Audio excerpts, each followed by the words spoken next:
કે જેને હૈયાના ભાવથી કરો આકલો અને ઢીંગલો ચિથરા તણો નાચે, એવી ભગવતી ખોડિયારનું જગ વિખ્યાત મંદિર એટલે કે ખોડલધામ કાગવડ. જેના હૈયે દુઃખ છે અને આંખે છે પ્યાસ, માતા તારા દરબારે મળે જીવનને નવો શ્વાસ.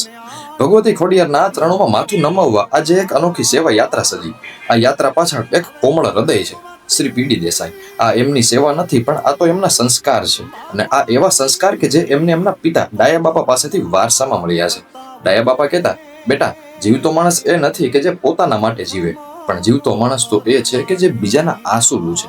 એ જ પ્રેરણાથી ડાયા બાપાનો આશરો ચેરિટેબલ ટ્રસ્ટ નિરાધાર અને સિનિયર સિટીઝનને લઈ અને પવિત્ર ખોડલધામ પહોંચ્યા. અહીં માત્ર દર્શન નહોતા, અહીંયા એક લાગણી અને એક સ્નેહ હતો. જ્યારે વૃદ્ધ માતા પિતાના ચહેરા પર સ્મિત ખીલે ત્યારે લાગે કે ખોડિયારમાં ખૂબ રાજી થાય છે.